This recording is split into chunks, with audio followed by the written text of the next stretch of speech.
And our next speakers are Sable and Amaris from Rise Up for Abortion Rights.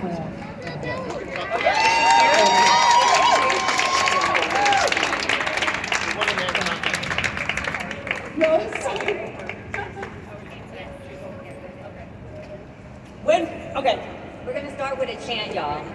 When we say post-Roe, you say hell no! Post-Roe! Hell no! Post-Roe! Hell no! Post-Roe! Hell no! Post-Roe! Hell no! All right. First of all, definitely happy to be here today on Mother's Day outside of the Brooklyn Municipal Building. Give it up for yourselves for being out here too. And supporting this important movement. It's important. Motherhood, first of all, is a very beautiful thing if it's something that you choose. Spoken from a person who is currently pregnant, but I like to say that my pregnancy story is also my abortion story. There's no way that I would be in the position that I'm in today to be ready to give birth if I didn't have access to abortion over the years. And as a mother and a person who's also had an abortion, I know very personally how different it feels to have a wanted or planned pregnancy, and then to have one that is unplanned or unwanted. And anyone who chooses to become a mother, that is their absolute right, and as she said, is a beautiful thing. But if it's something that you don't want, it could be a fucking nightmare. Nobody should be forced to have a pregnancy that they do not want. Forced pregnancy and forced motherhood is a form of female enslavement. And it is unacceptable. And we just won't have it, y'all. We're not gonna have it.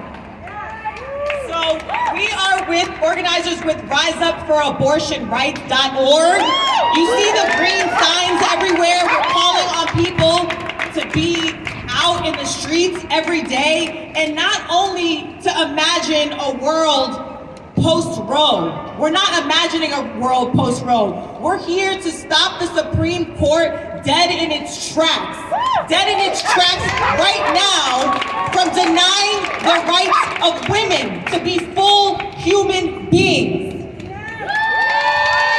That's right, y'all. We have to take inspiration from our sisters in Argentina, in Mexico, in Colombia, and come out with a fierce determination that they are not going to get away with this. We're not going to allow it.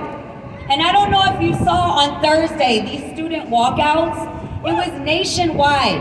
Rise Up for Abortion Rights called for national walkouts.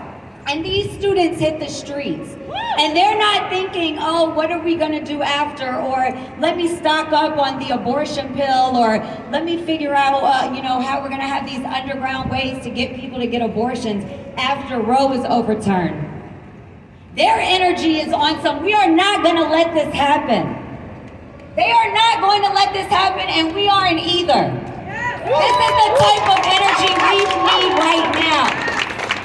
We need to come out with a determination that we're not going to let these Christian fascists that have the majority of the Supreme Court decide that women are not full human beings.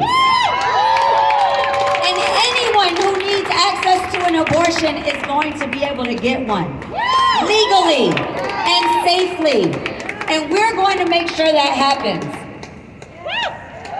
Just to build on that, right? Are we gonna wait for the midterms where Democrats who've been openly commiserating with these Christian fascists that she's talking about are like literally leading us to where we don't want to be, a world post-Roe? Are we gonna fight like hell, like they did in places like in Argentina, places like in Colombia? Are we gonna fight like hell to make sure that it doesn't happen? That's where we want to be. Are we gonna imagine a society that looks like Handmaid's Tale for people who are familiar with that?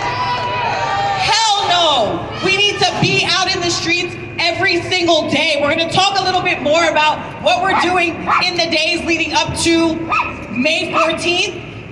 next week here on Mother's Day. But first, I wanted to quickly read you part of an open letter that we put out recently at Rise Up for abortionrights.org. Please go to the website for the full open letter. Here's a bit of it though.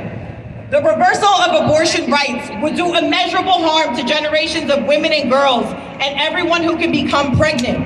It would strengthen and accelerate the escalating attacks on contraception, on LGBTQ rights, on voting rights, on the lives and true history of Black people and other people of color, on immigrants, and many more.